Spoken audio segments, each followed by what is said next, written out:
Ayan naman po ay beef hotdog. Beef hotdog.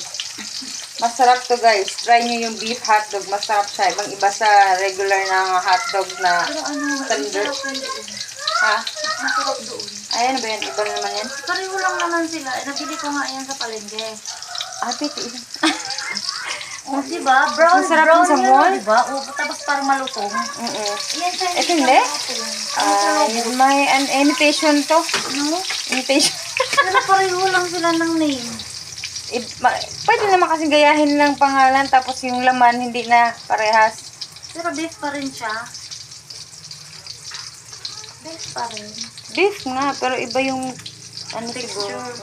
Iba yung gawa. Kasi hindi siya malutong. Yung dibdi mo. Iba yun doon.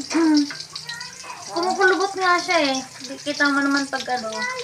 Imitation to.